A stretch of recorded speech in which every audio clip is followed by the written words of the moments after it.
masayang araw po. Hakot ulit tayo ng mga pakain para sa ating mga alaga. So ito po ay 12 sako ng darak na 50 kilos each.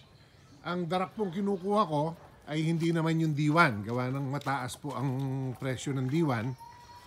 Ang kinukuha ko po ay yung darak ng semikono o yung mga kiskisan. So, yan po. Nag-i-stock kami sa bodega habang marami ang nagpapagiling pa ng kanilang mga palay. Kaya yan po ang ating stock ng darak. Mga 80 bags po yan. Ito naman pong ating commercial feeds ay readily available po yan. Kaya hindi na ako masyado nag-i-stock ng marami niyan. Weekly po ang kuha ko ng ating commercial feeds para lagi lang po tayong mayroon. At ito po ang isa pang importanteng laging may stock. Yung pong apog. Dapat po lagi kaming may apog para po sa disinfection ng ating mga kulungan at ito man pong daanan. Ito pong unahan ng farm ay sinasabugan din namin ng apog yan. Lagi pong may halong asin pag nagsabog kami ng apog. Tapos po, yung mga kulungan nga natin, pag po na bakante, bago po natin lamnan, ay sinasabugan din po natin ng apog at asin. Ito lang pong area sa labas ng mga kulungan na nasa loob ng farm, ang hindi na namin sinasabugan ng apog. Pero yun pong mismong unahan ng gate, at ito pong mga kulungan, bago po nga ma-reuse o pag po nabakante na namin, ay nilalamnan namin. Yan po, mag-aalas 10 na ngayon, kaya nagpapakain na uli sila. Ito po ating mga palakihin, tatakbuhan na sa may unahan, nakakapagdagdag na po sila. Nung huli nabanggit ko pong 12 ang naibibigay. Nasa 18 na po kaming timba ngayon. Sa isang bigayan po ng umaga at ng tanghali. Umaga at hapon po yon. Yung sa tanghali po ay mga 12. So, lampas pong 50, mga 50 timba po ang naibibigay. Yan po, nagdagdag pa sila ng isa pang stainless dito para po hindi masikip ang ating mga alaga pag pinakakain at lahat ay makakapwesto. So ito po yung ating 76ers.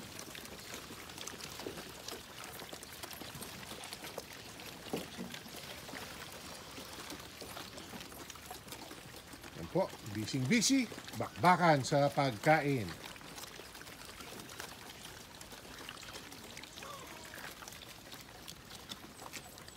Nakaabang na rin po itong 50. Bakit wala pa silang pagkain? Yan po, mga nakabantay. Yan po, tataktakan na. Takbuhan.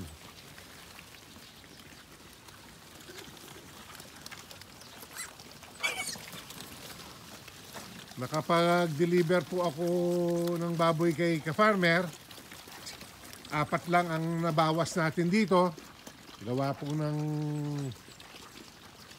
hingi siya ng mga benchingkuhin. Kaya po 4 lang ang nakuha dito. Yung pinakamaliit po sa mga ito ay 30 kilos na. Kaya po doon kami sa kabilang kulungan kumuha nung pang benchingko. At yung 25 pong kinuha dito sa 25 kilos po na kinuha dito sa kabila ay hindi naman po yung pinakamalaki. Yung katamtaman rin lang po ang size noon. Kaya marami na rin po tayong 30 kilos up doon. Ito pong 27 less 4, so 23 po ang mga ito. Ay 30 kilos pataas na rin po ang mga ito. Pero meron pong may iwan nga sa mga baboy natin sa mga kulungan na ito.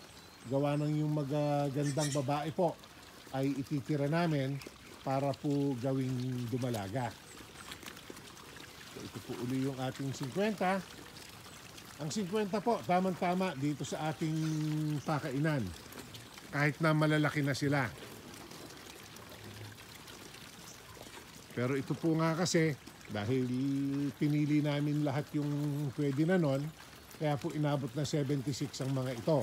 Kaya po nagdagdag ng pakainan para po hindi sila siksikan at yung maliliit ay may lugar pa rin sa pagkain.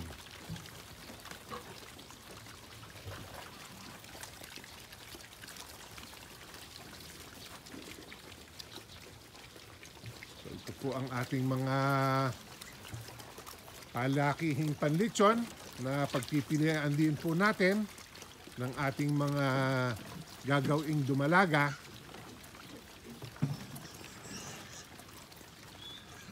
Lapitan po natin ng kaunti yung 35. Hindi, 35 ito, less 4 ano. So 31 na lang po itong mga ito.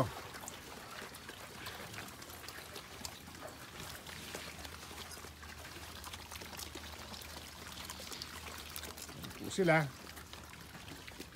At ito pong mga inahin natin dito, dinagdagan na lang namin ang kain ng umaga at hapon. Hindi na po namin sila pinamimerienda. Kaya lang, nasanay pong may merienda, kaya ganyan nagbabantay-bantay. Pero hindi na po namin binibigyan ng pamerienda ang mga ito. Nakabawi na rin lang naman po ng katawan yung mga pumayat natin dito. So yung pong pang umaga at hapon, dinadagdagan na lang namin para po hindi sila nagugutom. Pero yung baboy po kasi basta nakakaamoy ng pagkain, very eager na sila ay kakain. Yan po. Yan na po ang ating pinakamanipis ngayon. Kaya back to normal na po ang kanilang mga katawan. Ayaw naman natin na masyadong tataba ang ating mga alaga sa kanilang pagbubuntis. So yan po muna ang update ngayong umaga. Dugsungan ko po mamaya ito. Ikot po muna ako sa ibang area ng farm. Ito po ang ating mga junior boar na Mayborn.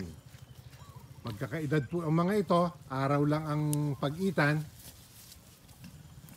So yan po. At ito, yan po dalawa magkatabi, ay mga anak ni Bobby. So, QB po yan, or Quezon Black, cross Pampanga Native. Yun naman po dalawang yon, yung nasa kaliwa at kanang bahagi, ay QB cross Berkshire na galing po natin sa Candelaria.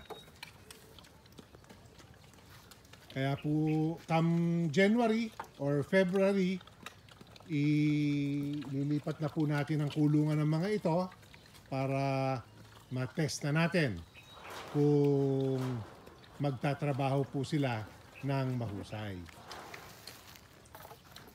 So yung QB Cross Berkshire po natin, ang ibibigay naman natin ay sa una nilang sampa ay itong ating mga QB Cross Pampanga Native. Mga anak rin po ni Bobby ito. Kaya po hindi ko pwede ibigay dun sa ating mga produce. Gawa po ng magkapatid sila sa ama. Half sibs po sila. Yung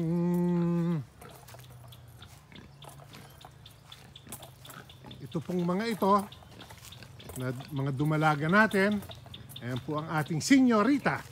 Senior na dumalaga. Si Miss Kay. QB Cross Berkshire din po yan. Ito pong dalawa ay QB Cross Berkshire. Full blood relative naman po ito nung ating dalawang QB Cross Berkshire na galing din sa Candelaria. Kaya po itong mga ito, ang gagamitin natin ay yung ating mga Pampanga Native na boar. Na cross naman po kay Bobby. Kasi po, hindi sila related. At tawid po tayo dito sa ating consolidated pen. Pasok po tayo para makakita ng malapitan sa ating mga alaga. Ito po ang consolidated pen. Nakapagbigay na po ng damo. Kaya ayan, may nangangain pa po. At yung iba naman nating mga alaga ay namamahinga na. Ayan po ang ating barako. Mukhang napagod ng husto. Sarap po ng pahinga. Ito pong mga ganyang biik, dapat ay naawat na rin yan. Pero hindi naman po aabot yung size na yan sa yun po, bagong taon. Kaya iniwan na muna namin dito. Sa susunod na selection po namin sila kukunin. Dahil tuloy-tuloy na po ang ating production. Kaya hindi po natin kailangan piliting awatin. Total po, yung mga self-weed na rin naman po yan. Kasi pag ayaw na po magpadede ng inahin, hindi na po magbibigay ng gatas. Kaya naman po lagi ang pakain namin dito. Ayan po, sobra pa nga ang pakain, kaya maraming nakikishare na kambing. So ito po ang ating consolidated pen. Pati po kambing, nakikonsolidate. Pasyalan po natin yung mga alaga. Nandun po sa masilong na bahagi ng ating kulungan.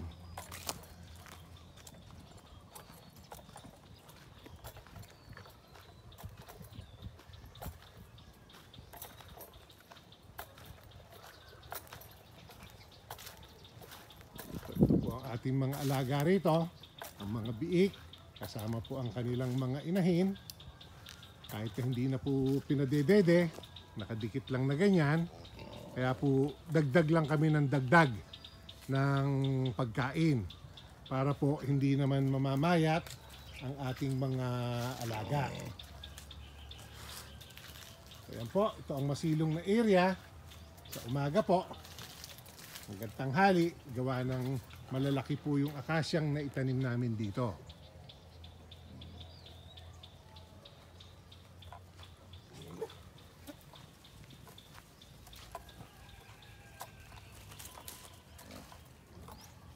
So ayan po sila, 21 heads pa po ang ating mga inahin dito.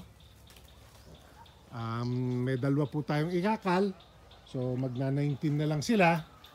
Pero yun pong mga inahin nating malalaki na nasa second breeding pen at dun po sa ating sampalok pen, pag nakaanak po yun, ay itatawid na rin namin dito para po magpatuloy ang gamit natin ng ating consolidated pen. Yun pong mga ikakal ay itatawid na namin dito sa original area po ng ating consolidated pen. Ang kulang na lang naman po namin dito ay yung painuman.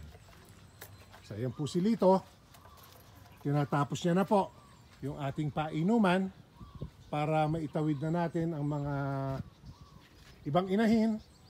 Dito po sila mapapalagay para po hindi na masampahan ni Mario. Kasi po, excuse me po, ipangkakal na po natin yon. Kakatayin na namin para may pangulam po dito sa farm. Kaya hindi na natin dapat pakastahan para po hindi mapanghi ang karne pag kinatay. So ito po yung iba nating mga inahin. At kasama ang kanilang mga biik. Dito naman po sa gilid ng ating silungan. Yan po yung silungan dun sa kanilang original area. Kaya po malamig-lamig din ang lugar dito.